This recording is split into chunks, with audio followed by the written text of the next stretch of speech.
नमस्कार, मैं सुनील स्वामी आपका हिंदी भाई सुनील स्वामी यूट्यूब चैनल और फेसबुक पेज पर स्वागत करता हूं। हम पढ़ेंगे व्यंजन का वर्गीकरण और व्यंजनों का जो वर्गीकरण हम पढ़ने जा रहे हैं उनमें कौन सा पढ़ेंगे आज। जो पढ़ेंगे वो पढ़ेंगे जीवा या अन्य अवयवों के द्वारा श्वास के अवरोध के आधार पर व्यंजनों का वर्गीकरण पढ़ने जा रहे हैं। इससे पहले हमने जो पढ़ा था वो कौन कौन सा पढ़ा था। उच्चारण स्थान के आधार पर पढ़ लिया, प्रयत्न के आधार पर पढ़ लिया और प्राणवायु की मात्रा के आधार पर हमने व्यंजनों का वर्गीकरण पढ़ लिया था। आज की अपनी जो क्लास होगी व्यंजन के जो वर्गीकरण है वो अंतिम क्लास होगी और इसमें हम जो पढ़ेंगे वो कौन सा पढ़ेंगे। तो देखिए आज जो पढ़ने जा रहे हैं वो ये पढ़ने जा रहे हैं जीवा या अन्य अवयवों के द्वारा श्वास के अवरोध के आधार पर व्यंजनों का वर्गीकरण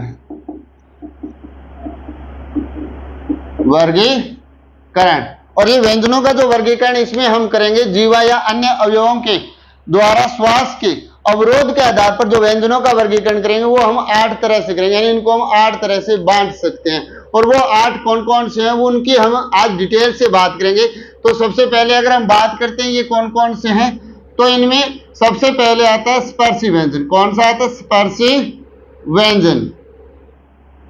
और जो दूसरा आता है वो आता है संघर्षी व्यंजन। कौन सा आता है? संघर्षी व्यंजन।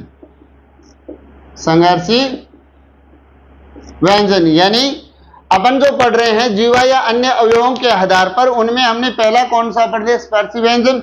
दूसरा कौन सा होता है? संघर्षी व्यंजन।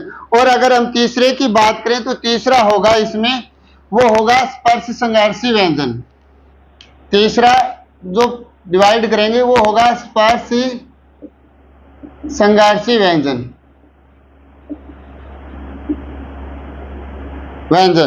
ठीक। और चौथे की बात करते हैं तो चौथा इसमें आता है नासिक्य। कौन सा आएगा? तो नासिक्य आएगा।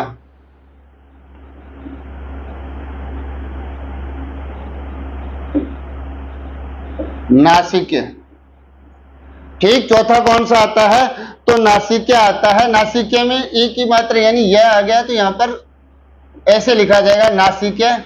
और इसके बाद जो पांचवा जो डिवाइड करेंगे वो कौन से में करेंगे? वो करेंगे हम पार्श्विक। किस में करेंगे? तो वो हो जाएगा पार्श्विक। और अगर आप बात करते हैं हम किसकी? छठे की। तो छठा जो डिवाइड है वो कैसे होगा? वो हो जाएगा आपका कौन सा हो जाएगा? तो छठा आपका आ जाएगा लुंठित। कौन सा आ जाएगा? लुंठित। और सातवें की बात करते हैं तो सातवां जो भाग होगा वो कौन सा होगा? वो हो जाएगा आपका परकंपित। कौन सा हो जाएगा? लुंठित और परकंपित तो समान ही होते हैं। जो अगला होगा वो हो जाएगा उत्क्षिप्त। कौन सा होगा? तो उत्क्षिप्त व्यंजन। और अंतिम जो आठवां जो डिवाइड है वो कौन सा होगा? तो आठवां जो होगा वो होगा अर्धस्वर। अर्धस्वर जिन्हें अंतस्थ व्यंजन भी कहा जाता है। तो ये जीवा या अन्य अवयवों के द्वारा श्वास के अवरोध के आधार पर हम व्यंजनों का वर्गीकरण है वो पढ़ने जा रहे हैं। और वो कितने आधार पर करेंगे? हम 8 आधार पर करेंगे। कौन सा? स्पर्शी व्यंजन, संघर्षी व्यंजन, स्पर्शी संघर्षी व्यंजन, नासिक्य, पार्श्विक, लुंठित या परकंपित, उत्क्षिप्त और अर्धस्वर। ये किस में आ जाते हैं? ये आ जाते हैं जीवा या अन्य अवयवों के आधार पर जो व्यंजनों का वर्गीकरण है वो हम करने जा रहे हैं। अब इनको हम पूरे विस्तृत तरीके से हम पढ़ेंगे तो वो कौन कौन से हैं उनके आधार पर पढ़ेंगे, क्योंकि हमें जो प्रश्न पूछा जाता है इनकी डेफिनेशन तो पूछी नहीं जाती। हमें सीधा प्रश्न पूछा जाता है कि स्पर्शी व्यंजन कौन से होते हैं, स्पर्श संघर्षी व्यंजन कौन से होते हैं और नासिक्य व्यंजन कौन से होते हैं। तो सबसे पहले हम बात करते हैं स्पर्शी व्यंजन की। किसकी बात करेंगे? स्पर्शी व्यंजन। और स्पर्शी व्यंजन की अगर आपसे संख्या पूछी जाए तो वो कितनी होती है? तो स्पर्शी व्यंजन की जो संख्या है वो 16 होती है। कितनी होती है? 16 होती है। और होती कौन कौन सी है, तो इनको एक नाम और भी दिया जाता है। तो वो नाम जो दिया जाता है वो भी मैं आपको बता देता हूं। वो नाम दिया जाता है इनको स्पष्ट व्यंजन, यानी इनको संस्कृत में क्या कहा जाता है, स्पष्ट व्यंजन भी कहा जाता है। तो अब बात करते हैं ये व्यंजन होते कौन कौन से हैं। तो अगर इनकी बात करें तो वो कौन कौन से होते हैं, इनमें आता है क, ख, ग, घ, च, छ, ज, झ, ट, ठ, ड, ढ, त, थ, द, ध, प, फ, ब और भ। अब बात आती है कि स्पर्शी व्यंजन में जो पंचम वर्ण है वो क्यों नहीं आते, वो इसी का उपवर्ग है, पंचम वर्ण है। यानी अगर हम बात करते हैं इनकी अंग, य, अण, न और म, इनकी अगर हम बात करते हैं, किनके, इन पंचम वर्ण की जो बात करते हैं, वो पंचम वर्ण है वो कौन से है, वो पंचम वर्ण को स्पर्श व्यंजन का क्या माना गया, एक उपवर्ग माना गया। क्या माना गया, उपवर्ग। और उस उपवर्ग का नाम क्या दिया गया है, उस उपवर्ग का नाम दिया गया है नासिक्य। यानी ये किस में शामिल किए जाते हैं, नासिक्य में शामिल किए जाते हैं। लेकिन ये भाग किसका है, स्पर्श व्यंजन का। आपसे संख्या पूछी जाती है तो कितनी होगी, 16 होगी। आपसे अगर संख्या पूछी जाती है कि स्पर्श व्यंजन कितने होते हैं, तो 16 होते हैं। स्पर्श व्यंजन को और किस नाम से जाना जाता है, तो स्पष्ट व्यंजन के नाम से जाना जाता है। इसमें कौन कौन से वर्ण शामिल होते हैं, तो क से लेकर भ तक होते हैं। यानी क से क वर्ग में पहला, दूसरा, तीसरा, चौथा वर्ण, और च वर्ग में भी चारों वर्ण, और त वर्ग में, प वर्ग में प्रत्येक वर्ग के पहले से लेकर चौथा वर्ण है वो शामिल किया जाता है। और जो अंतिम जो वर्ण है यानी पंचम वर्ण है वो स्पर्श व्यंजन के उपवर्ग नासिके में शामिल किए जाते हैं, जिन्हें नासिके भी कहा जाता है। ठीक, तो ये तो अपनी बात किसकी हो गई, स्पर्श व्यंजन की हो गई। अब हम बात करेंगे इसका दूसरा जो भाग था वो हम पढ़ रहे हैं, तो उसमें कौन सा शामिल होगा, उसमें शामिल होगा संघर्षी व्यंजन। तो किसकी बात करेंगे हम, दूसरा जो भाग है वो कौन सा है, संघर्षी व्यंजन। और संघर्षी व्यंजन कौन कौन से होते हैं, तो सबसे पहले तो आपको ये पता होना चाहिए संघर्षी व्यंजन की संख्या कितनी है। तो संघर्षी व्यंजन है वो 4 हैं। कितने हैं, 4 है। स्पर्शी व्यंजन, संघर्षी व्यंजन है वो 4 हैं। और संघर्षी व्यंजन को और किस नाम से पुकारा जाता है, तो इन्हें किस नाम से पुकारा जाता है, इन्हें ऊष्म व्यंजन भी कहा जाता है। इन्हें क्या कहा जाता है, ऊष्म व्यंजन भी कहा जाता है। यानी संघर्षी व्यंजन और संघर्षी व्यंजन में को हम संख्या में अगर बात करें तो वो 4 होती है, और इन्हें क्या कहा जाता है, ऊष्म व्यंजन भी कहा जाता है। और ये होते कौन कौन से हैं, तो ये देखिए अगर इनकी बात करूं ये कौन कौन से होंगे, तो इनमें स, श, स और ह, ये तो क्या होते हैं, हिंदी के होते हैं, ये 4 होते हैं। इसके अलावा अगर हम इनमें और कोई वर्ण शामिल करते हैं तो वो हिंदी में हम आगत वर्ण शामिल करते हैं। आगत वर्ण जो लिए गए क, ख, ग, ज, फ, ये जो वर्ण शामिल हैं वो किस में आते हैं, वो संघर्षी व्यंजन में आते हैं। इसमें क को छोड़कर बाकी जो वर्ण बचते हैं वो किस में आएंगे, संघर्षी व्यंजन में। वो कौन कौन से, वो और मैं आपको बता देता हूं। तो वो हैं, देखिए क, ख, ग, ज और फ, ये जो चारों जो वर्ण है ये आगत वर्ण है। क्या है, आगत वर्ण है। और इन्हें क्या कहा जाता है, इन्हें संघर्षी व्यंजन कहा जाता है। यानी जो चारों जो आगत वर्ण है उन्हें क्या कहा जाता है, संघर्षी व्यंजन कहा जाता है। और ये किसमें शामिल है, ये आगत हिंदी में लिए गए हैं, फारसी भाषा के वर्ण हैं। और इनको किसमें शामिल किया, हिंदी में। और हिंदी में अगर इनको व्यंजनों में हम डिवाइड करते हैं तो संघर्षी व्यंजन में ये आते हैं। तो ये अपना हो गया संघर्षी व्यंजन। संघर्षी व्यंजन कितने होते हैं, 4 होते हैं। कौन कौन से होते हैं, स, श, स और है, यही होते हैं। आपको इन्हीं में से क्वेश्चन है जो पूछा जाता है। इसके अलावा आपको इनमें से कोई क्वेश्चन नहीं पूछा जाता, ये नहीं पूछे जाते क्योंकि ये हिंदी के नहीं, हिंदी में ग्रहण किए जाते हैं। कोई ऐसे शब्द जो हमें लिखने होते हैं जो इनका हम प्रयोग करते हैं केवल इसलिए लिए जाते हैं। लेकिन मैंने आपको ज्ञान के लिए बता दिया कि ये ख, ग, ज, फ ये किसमें शामिल किए जाते हैं, तो संघर्षी व्यंजन में। तो ये आपको नहीं पढ़ना है, आपको याद करना है वो कौन से करने हैं, स, श, स, ह। और इन्हें क्या कहा जाता है, ऊष्म व्यंजन भी कहा जाता है। चलिए अगला हम पढ़ेंगे। अब जो तीसरा जो भाग है वो कौन सा है, तो उसकी अगर हम बात करें तो वो कौन सा होगा, वो होगा स्पर्श संघर्षी व्यंजन, यानी तीसरा जो भाग हम पढ़ने जा रहे हैं वो कौन सा है, वो है स्पर्श संघर्षी व्यंजन। और स्पर्श संघर्षी व्यंजन आपसे पूछा जाए तो इनकी संख्या कितनी होती है, 4 होती है। इनकी संख्या कितनी मानी जाती है, 4 मानी जाती है। और इनको क्या कहा जाता है, स्पष्ट व्यंजन भी कहा जाता है, क्योंकि ये जो शामिल किए जाते हैं वो किसमें किए जाते हैं, कौन कौन से वर्ण होते हैं, पहले तो ये मैं बता देता हूं। ये 4 कौन से होते हैं, च, छ, ज और झ। इन्हें क्या कहा जाता है, स्पर्श संघर्षी व्यंजन कहा जाता है। इनको हम और किसमें शामिल करते हैं, स्पर्श व्यंजन में भी इसको हम शामिल करते हैं। और स्पर्श व्यंजन में हम शामिल करते हैं तो ये देखो च, छ, ज और झ, ये स्पर्श संघर्षी में होते हैं और स्पर्श व्यंजन भी होते हैं। तो इसलिए इनको क्या कहा जाता है, इनको स्पष्ट व्यंजन भी कहा जाता है। क्या कहा जाता है, स्पष्ट व्यंजन भी कहा जाता है। ठीक, तो स्पर्श संघर्षी व्यंजन कितने होते हैं, 4 होते हैं। कौन कौन से, च, छ, ज और झ, ये स्पर्श संघर्षी व्यंजन हो गया। अब अगला जो है वो कौन सा है, तो चौथा जो हम बात कर रहे हैं वो है नासिके। कौन सा है, तो वो नासिके है। और नासिके में कौन कौन से शामिल होते हैं, तो 5 वर्ण, यानी प्रत्येक वर्ग के अंतिम जो वर्ण है वो शामिल होते हैं। क्या होते हैं, अंतिम जो वर्ण, प्रत्येक वर्ग के पांचवा वर्ण है वो इसमें शामिल किया जाता है।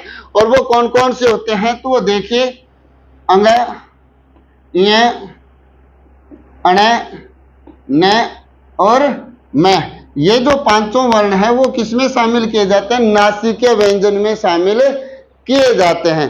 तो ये किसमें आ गया, अपना स्पर्श संघर्षी हो गया, नासिके व्यंजन हो गया। 4 भाग हमने वो कर लिए। ठीक, अब अगला जो भाग है वो हम करने जा रहे हैं, उनको अंतस्थ व्यंजन भी कहा जाता है। और अंतस्थ व्यंजन, चलो मैं आपको एक बात और बता देता हूं चलते चलते। तो इसमें जो अब हम पढ़ेंगे ना, वो पढ़ेंगे अंतस्थ व्यंजन। अंतस्थ व्यंजन, और अंतस्थ व्यंजन को 4 भागों में बांटा गया है। अब 4 भागों में कौन कौन से बांटा गया है, तो उसमें देखिए पहला तो कौन सा था, लुंठित कह सकते हैं हम। ठीक, दूसरा इसमें कौन सा बांटा गया है, अर्ध स्वर कहा गया है, अर्ध स्वर। और तीसरा जो कहा गया वो कौन सा कहा गया है, तीसरा जो है वो पार्श्विक स्वर है। कौन सा है, पार्श्विक व्यंजन है, सॉरी स्वर नहीं, पार्श्विक व्यंजन है। और ये 3 भागों में, यानी अंतस्थ व्यंजन है उसको कितने भागों में बांटा गया, 3 भागों में बांटा गया। कौन कौन से, लुंठित, अर्धस्वर और पार्श्विक। अब ये होते कौन कौन से व्यंजन है, तो इनके साथ साथ में बात कर देता हूं। ये अपना जो भाग होगा वो 5वां हो जाएगा, ये 6ठा हो जाएगा और ये 7वां हो जाएगा। तो ये है कौन कौन से, लुंठित व्यंजन। लुंठित व्यंजन को क्या कहते हैं, जो लुंठित व्यंजन है उनको क्या कहा जाता है, परकंपित भी कहा जाता है। लुंठित व्यंजन को क्या कहा जाता है, परकंपित भी कहा जाता है। और ये परकंपित होता कौन सा वर्ण है, तो ये होता है र। कौन सा है, र है वो कौन, किसमें आता है, लुंठित या परकंपित कहलाता है। ठीक, इसके बाद जो दिया गया अर्धस्वर, अर्धस्वर। और अर्धस्वर में जो शामिल होते हैं वो कौन कौन से होते हैं, वो होते हैं य और व। कौन से होते हैं, य और वह। अब आती है बात पार्श्विक की। और तो पार्श्विक में कौन से शामिल होंगे, पार्श्विक में जो शामिल होगा वो होगा ल। कौन सा होगा, पार्श्विक की बात करें तो पार्श्विक में शामिल होता है ल, यानी लुंठित, अर्धस्वर और पार्श्विक। अब अर्धस्वर को और किस नाम से जाना जाता है, तो अर्धस्वर को जो नाम से जाना जाता है उसे क्या कहा जाता है, संघर्षहीन कहा जाता है। क्या कहा जाता है, संघर्षहीन कहा जाता है। यानी लुंठित, लुंठित को क्या कहा जाता है, परकंपित। और ये होता कौन सा है, तो र होता है। अर्धस्वर कौन से होते हैं, यह वह होता है। और संघर्षहीन भी इन्हें कहा जाता है। फिर बात आती है पार्श्विक। तो पार्श्विक कौन सा होता है, एकमात्र ल होता है। ठीक, पार्श्विक व्यंजन, पार्श्विक व्यंजन का मतलब, पार्श्विक का मतलब होता है जो जीभ के बगल से हवा निकल जाए उसे क्या कहा जाता है, पार्श्विक व्यंजन कहा जाता है। ये अपने क्या हो गए, अंतस्थ व्यंजन। अंतस्थ व्यंजन को हमने कितने भागों में बांटा है, 3 भागों में बांटा है। और 3 भागों में बांटा है तो इसको हमने, जो हम पढ़ रहे थे वो कौन सा वर्गीकरण पढ़ रहे हैं, वो पढ़ रहे हैं जीवा या अन्य अवयवों के द्वारा श्वास के अवरोध के आधार पर व्यंजनों का वर्गीकरण पढ़ रहे हैं। और उनके अंदर ही हमने जो ये 7 पढ़े, इनमें से पहले हमने 4 जो पढ़े थे वो कौन कौन से पढ़े, स्पर्श व्यंजन, स्पर्श व्यंजन के बाद संघर्षी व्यंजन, संघर्षी व्यंजन के बाद हमने कौन सा पढ़ा, स्पर्श व्यंजन पढ़ा, और स्पर्श संघर्षी व्यंजन पढ़ा, और स्पर्श संघर्षी के व्यंजन के बाद नासिका पढ़ा, और नासिका के बाद जो आता था वो लुंठित, अर्धस्वर और पार्श्विक आता था। लेकिन ये किसको बांटा गया, अंतस्थ व्यंजनों को बांटा गया। तो अंतस्थ व्यंजन को हमने 3 भागों में बांटा, वो कौन कौन से, लुंठित, अर्धस्वर और पार्श्विक। तो अर्धस्वर तो यह वह होता है, लुंठित जिसे प्रकंपित भी कहते हैं जो र होता है, और पार्श्विक है वो ल होता है। अब रह गया अपना उत्क्षिप्त, यानी अंतिम जो वर्ण है वो रह गया, यानी व्यंजन का जो अंतिम वर्ग है वो कौन सा रह गया, तो उत्क्षिप्त रह गया, उत्क्षिप्त व्यंजन। अब उत्क्षिप्त व्यंजन को क्या क्या कहते हैं, तो उत्क्षिप्त व्यंजन को कौन कौन सा किस किस नाम से पुकारा जाता है, एक तो पुकारा जाता है इसे विकसित व्यंजन के नाम से, एक इसको किस नाम से पुकारा जाता है, एक इसे ताड़न जात के नाम से भी पुकारा जाता है, ताड़न जात। और ये ताड़न जात के बाद अगर हम बात करें इन व्यंजन में कौन कौन से शामिल होते हैं, पहले तो अगर इनकी संख्या की बात करें तो ये कितने होते हैं, 2 ही होते हैं। कितने होते हैं, 2 ही होते हैं। और ये होते कौन कौन से हैं, तो ये होते हैं अड़ और ध। कहा जाता है कि इनसे कोई भी शब्द शुरू नहीं होता, ये शब्द के या तो मध्य में आते हैं या अंत में आते हैं। ठीक, ये आगत वर्ण भी कहा जाता है, इन्हें क्या कहा जाता है, आगत वर्ण भी कहा जाता है। तो हमने जो जितना पढ़ा वो मैं आपको एक ही स्लाइड पर यानी एक ही बोर्ड पर पूरा लिख के बता देता हूं कौन कौन सा हमने पढ़ा था, और पूरा का पूरा हम वर्गीकरण एक साथ कर देते हैं। तो हम जो पढ़ रहे थे जीवा या अन्य अवयवों के आधार पर व्यंजनों का वर्गीकरण, तो सबसे पहले हमने पढ़ा था स्पर्श व्यंजन, और स्पर्श व्यंजन में हमने जिनकी संख्या पढ़ी थी वो थी 16। और ये कौन कौन से थे, तो ये देखिए, ये थे क से लेकर ग तक, घ तक, च से लेकर झ तक, ट से लेकर ड तक, और त से लेकर ध तक, और प से लेकर ब तक। ये तो हमने पढ़े थे स्पर्श व्यंजन। ठीक, इसके बाद हमने पढ़ा था दूसरा जो भाग पढ़ा था वो पढ़ा था संघर्षी व्यंजन, संघर्षी व्यंजन। और संघर्षी व्यंजन में हमने क्या पढ़ा था, संघर्षी व्यंजन में हमने पढ़ा था कि इनकी संख्या कितनी होती है, 4 होती है। और ये होते कौन कौन से हैं, तो स, श, स और है।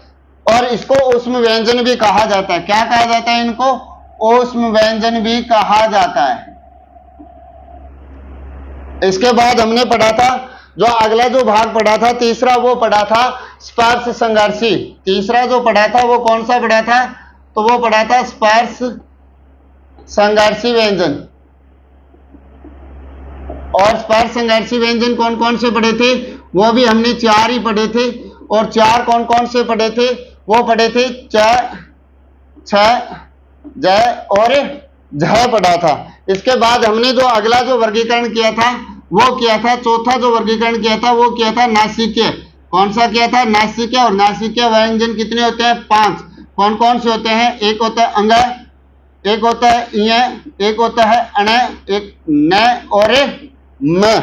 इसके बाद हमने जो अगला जो वर्ण पढ़ा था वो पढ़ा था, 5वां जो पढ़ा था वो पढ़ा था अर्धस्वर कह सकते हैं, लुंठित भी पढ़ सकते हैं। पहले हम अर्धस्वर की बात करते हैं तो अर्धस्वर 2 ही होते हैं जिन्हें क्या कहा जाता है, संघर्षहीन कहा जाता है। और ये कौन कौन से हैं, ये हैं आपके य और वह। इन्हें क्या कहा जाता है, इन्हें कहा जाता है संघर्षहीन, संघर्षहीन व्यंजन भी कहा जाता है। इसके बाद हमने जो पढ़ा था वो पढ़ा था लुंठित।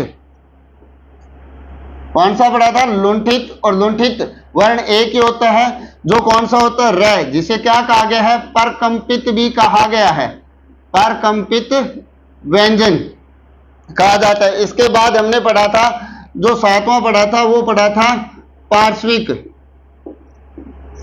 पार्श्विक व्यंजन। और पार्श्विक व्यंजन कितने होते हैं, 1 होते हैं। और वो कौन सा होता है, लय होता है। ठीक, इसके बाद जो अंतिम जो हमने पढ़ा था वो पढ़ा था उत्क्षिप्त। उत्क्षिप्त व्यंजन। और उत्क्षिप्त व्यंजन कितने होते हैं? तो दो होते हैं। कौन कौन से होते हैं? एक होता है अड़य, एक होता है ढय। इन्हें क्या कहा जाता है? इन्हें कहा जाता है ताड़न जात, इन्हें कहा जाता है विकसित, इन्हें आगत वर्ण भी कहा जाता है। तो ये हमने व्यंजनों का जो वर्गीकरण है वो कंप्लीट कर लिया है। व्यंजनों का वर्गीकरण हमने चार तरह से किया था। पहला उच्चारण स्थान के आधार पर किया, दूसरा हमने जो किया था वो श्वास के आधार पर किया था, तीसरा श्वास मात्रा के आधार पर, और चौथा जो हमने किया था, जो आज हमने पढ़ा, वो पढ़ा था जीवा या अन्य अवयवों के द्वारा श्वास के अवरोध के आधार पर व्यंजनों का वर्गीकरण, जो हमने 8 तरह से पढ़ा। तो उम्मीद कर रहा हूं सबको अच्छा लगा होगा। अगर अच्छा लगे तो लाइक शेयर कमेंट जरूर करें, और चैनल पर पहली बार आए तो चैनल को सब्सक्राइब करें। धन्यवाद।